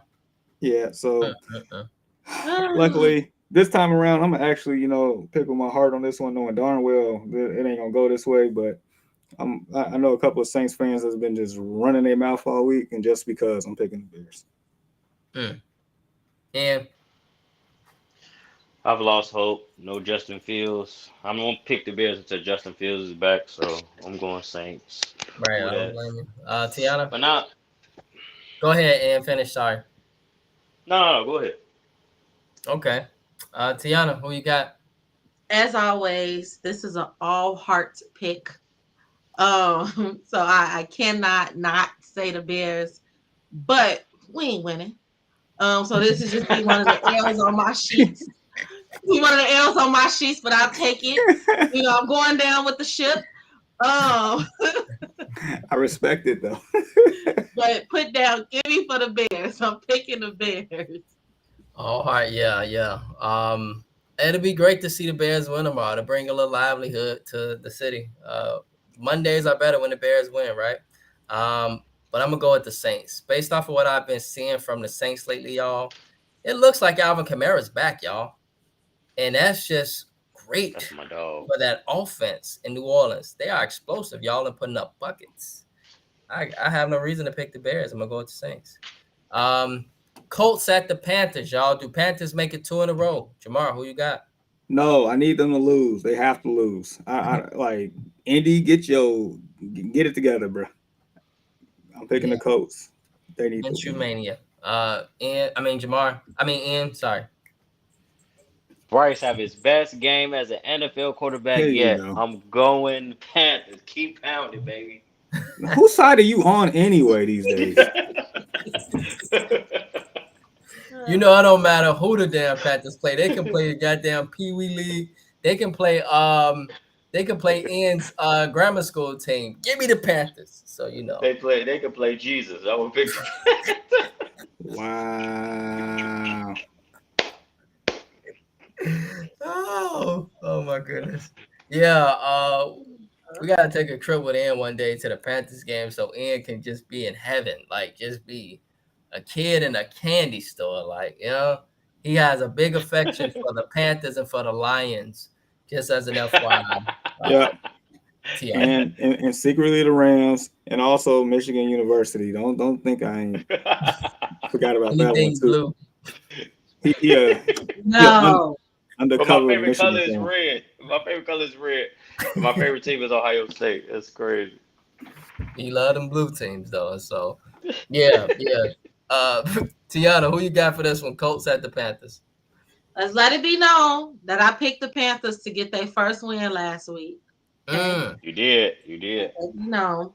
But that's over. The Colts gonna win. That was a one and done. I think now that they see the Cardinals are worse, they're like, hey, we got to get back on track of tanking. And so, Bruh. they're like, whoa, this win is doing too much. So, Right. the Colts will take this one. So, Tiana, you saying in the office this week? Right. They looked at the head coach to the side and said, "What the hell are you doing? What the hell were you thinking? The hell you do go kick a field goal to win the game last week? You don't know the mission right now." Right. I mean, Cardinals now is the worst team under them. They're like, hey, we got to get back on track. We can't be in no more games. But like, what's the bro? Like, what's the Just imagine like being this sorry and not have your first round pick though. Like what? Like, bro. Yeah. That's wild. That's the sucky part about it. Yeah. And that if the Panthers, if they lose, they help us, Tiana. I know. It comes straight to us. I'm well aware. Yep. And so this works. And so definitely got the Colts. But even from a football perspective, I picked the Colts because I think the Colts are a pretty decent football team. I don't know how they 3-5, but they tend to give up games in the fourth quarter for some damn reason. That seemed to be the story of the Colts, right, Jamar? Every year. But a team that's knocking on the door, good moments, then they just falter at the end. It's on 465, boys. I'm telling you, it's crazy, man. The team could be a good football team, really. Giants at the Raiders. Ew. Aiden O'Connell, Purdue. He getting his start tomorrow, Ian. So congratulations to him. Right now, Daniel Jones, he's in his $47 million penthouse, Tiana, in the New York Empire State Building. He'll probably be watching. So he won't be on the field. Saquon Barkley, is Saquon Barkley on the field? Saquon and Daniel Jones. So Danny Crimes. He out of the penthouse now. Yep. Danny Crimes playing. Fantastic. Danny Crimes is on the field. So who you got for this one, Dan Jamar? Oh, man, this is ugly. It's ugly, man, because the Giants suck, but they at the Raiders. Yeah, well, at least I could say, for the Raiders, there's no more Josh McDaniels. I have no reason to pick the Raiders when they had Josh McDaniels. Oh, yeah. Shout out to Antonio Pierce, y'all. Going against his former Giants linebacker, right? Going against his former team. Ain't that dope? Oof. Mm-hmm. Oof. You know what? And I was gonna take Danny Crimes until you just that little tidbit right there. Yeah, let me get some of that Pierce, man. Let me get some of them Raiders on this one. Ain't no wrong pick on this one, man. Ain't no wrong pick on this one. And who you got, bro? I was just watching Straight Outta Compton last night, and all they had on was Raiders hats. I'm going Raiders. Devontae having a big game. Okay. Devontae Adams still didn't want to be there. I was like, hell, having a big game. But I am picking the Raiders. The Giants, they just sad. So shit show. Yeah, sad. So yeah, Raiders at home, even though, just fired. Raiders. Okay. This is hard for me because I could see why I would pick the Giants because I really like it when that play action is working for the Giants. They are a different football team with Saquon's on the field and Daniel Jones is doing his thing. But then you got the Purdue kids starting tomorrow. Then you got Antonio Pierce going against his former team that he won the Super Bowl with. Intangibles matter. Man, I'm going to go with the Giants because I think that Danny Crimes, and Saquon, whom I think is the big difference in this game. I think he have a big game tomorrow. And so I'm going to go with but it's going to be interesting, Jamar, to see that a former linebacker, he might know how to contain Saquon Barkley. He is a former linebacker. We'll see. It depends on if these basically are the Raiders going to buy in on Pierce, which I think they will. Right. But they're actually going to play for him. So. Yeah. I'm going to go with the Giants, bro, for time's sake. We had 9:49. Cowboys at the Eagles. Big one. Who you got for this one? Let me get them. No, I'm playing Eagles. Eagles. Yeah. Just Cancun. curious, is this a Cancun on 3? Cancun. I think so, man. That it's the defense on the Cowboys, but they ain't played like the defense they played in the first 3 weeks. So Yeah, Eagles. they play like that against bad opponents. They be showing out, don't they? Go against a good team, they get showed out against. So, yeah, Tiana, you with us? You got the Eagles, Cowboys or Eagles, Eagles? Eagles, No, no, Eagles. Okay, Cancun. Cancun on 3. Cowboys suck. I don't care about their record. They the James Harden of the NFL. Ooh, So ooh. I'm not Yeah, Eagles. choke job, choke No job. lives detected. Oh man. Yeah, I don't blame. No, I understand.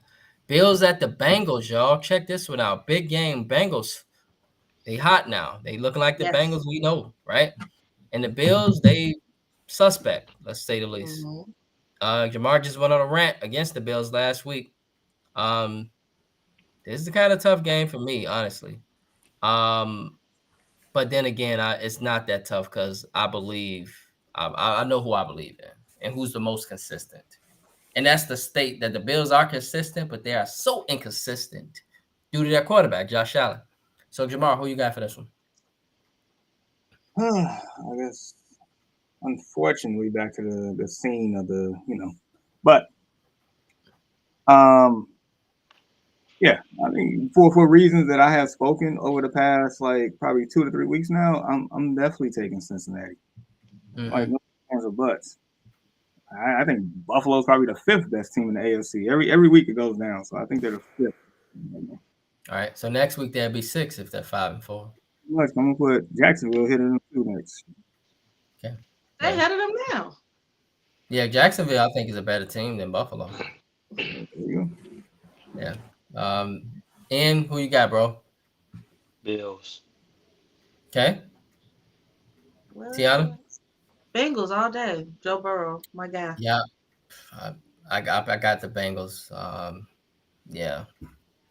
Bengals looked tough last week. They went to San Francisco, played a physical game, and out physical the 49ers on their field. Definitely did. Yep. I mean, it was crazy, but it was like, there they go again. And so, Jamar, Chargers at the Jets. Jets have been playing pretty decent football with Disney Channel quarterback Zach Wilson.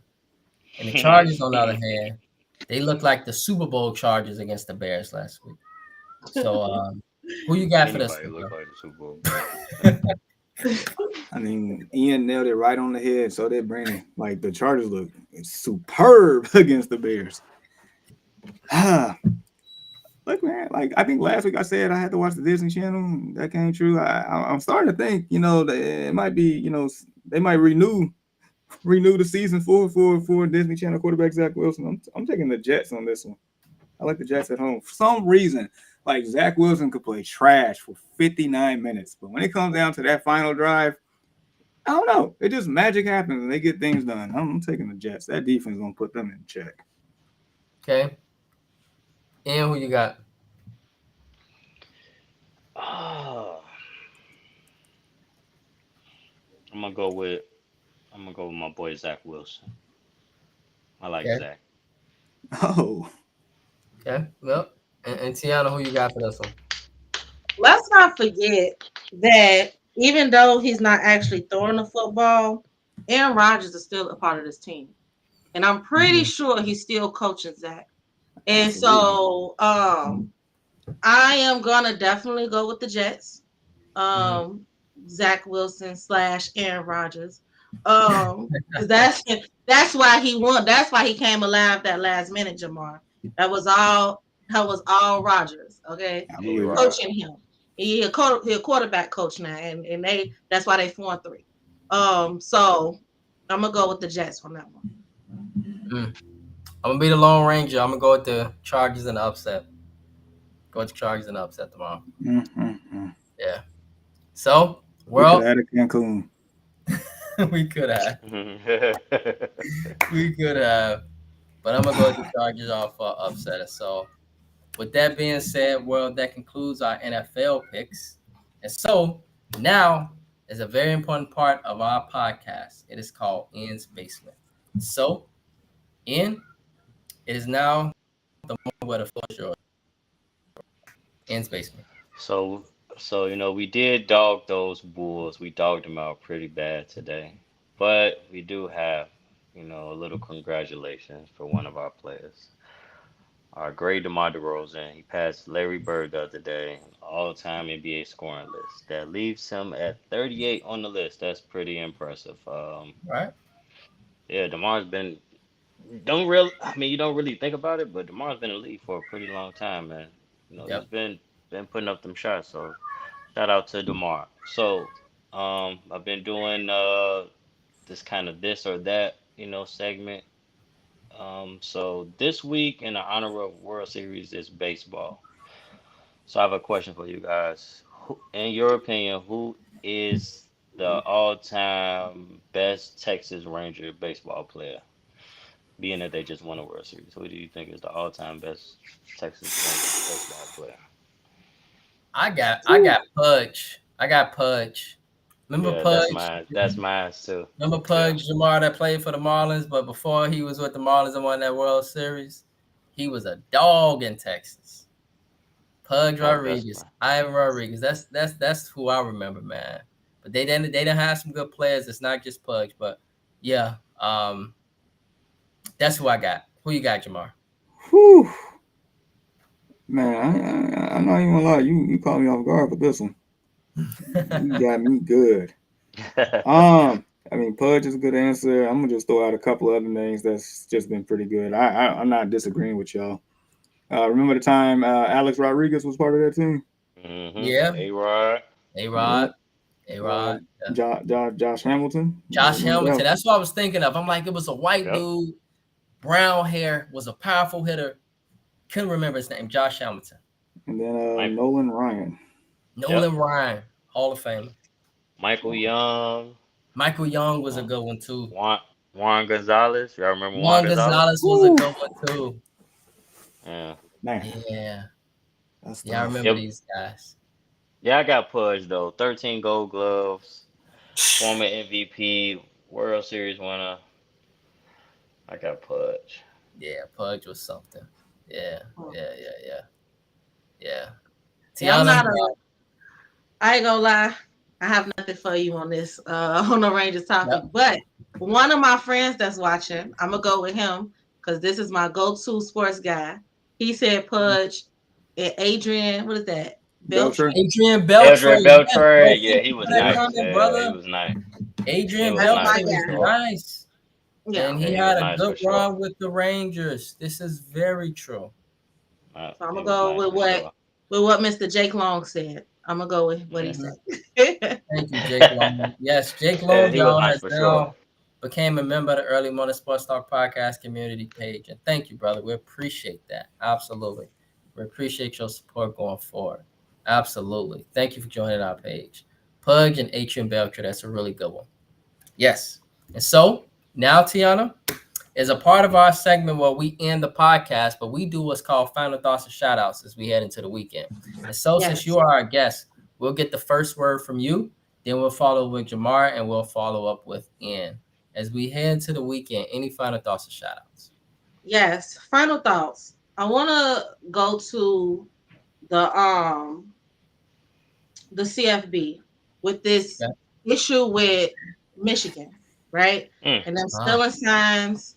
And yesterday they fired the recruiting analyst. mhm. yeah. That's just a scapegoat. Um, they should be ashamed of themselves, right? And for them right now to currently hold the number 3 spot, potentially to be in the playoffs is ridiculous. And the rest of they should just be, dismissed. They should not qualify. They gotta go. And I feel like they're not holding anybody accountable because obviously they put money first.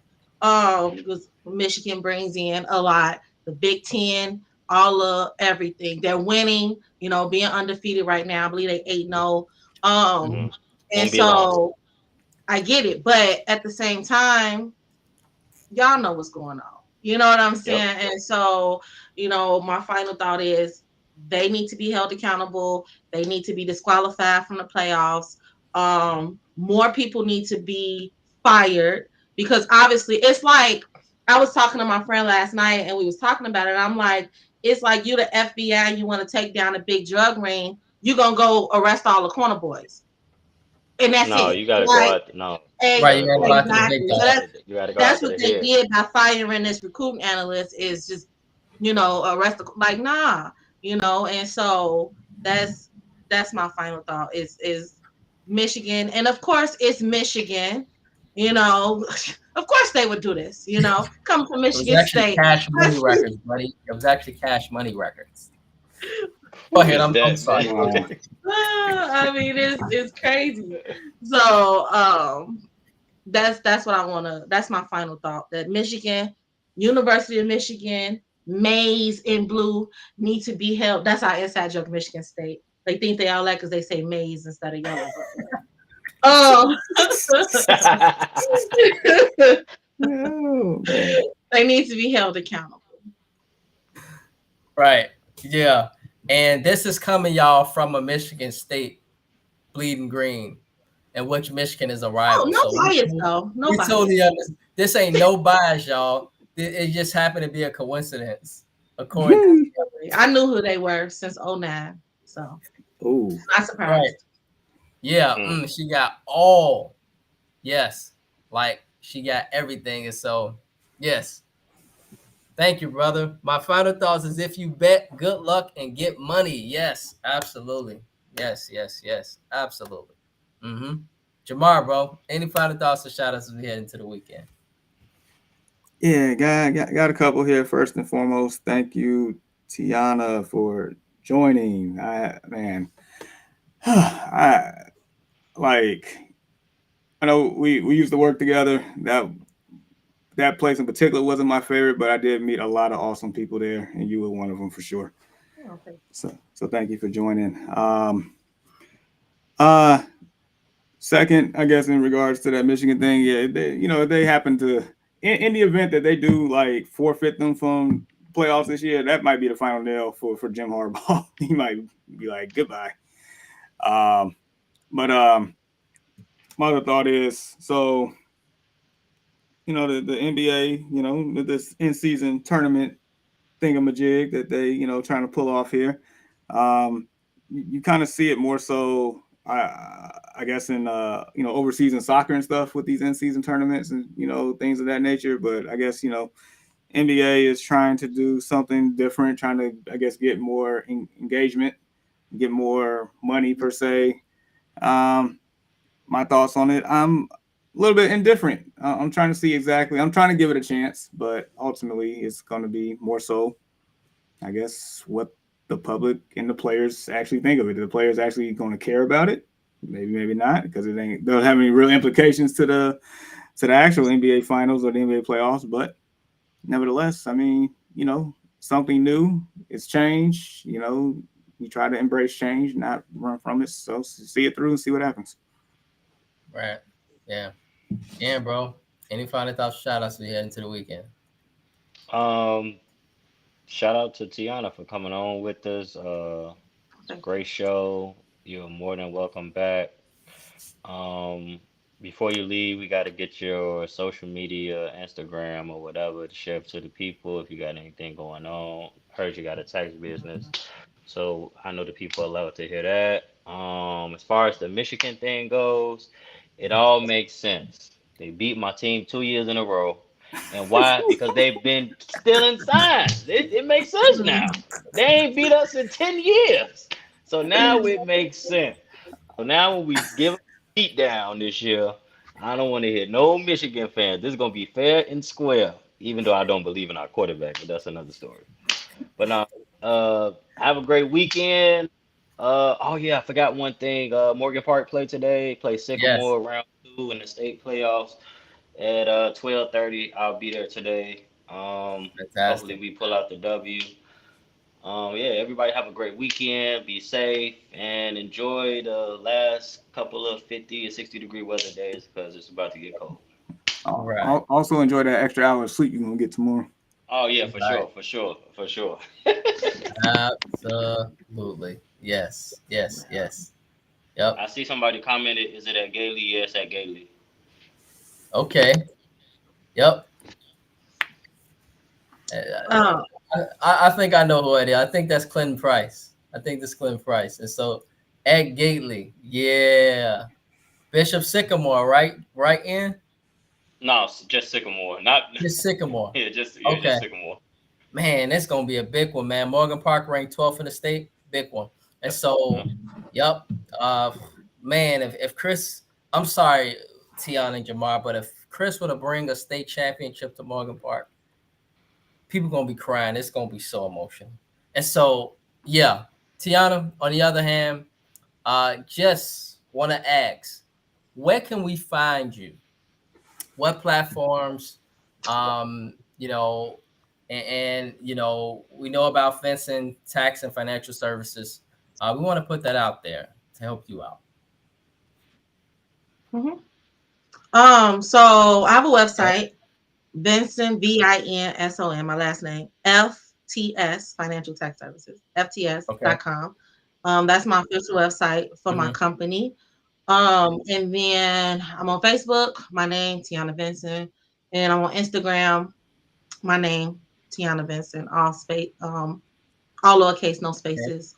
And yeah, so a business is great actually. Word of mouth. I have a lot of clients.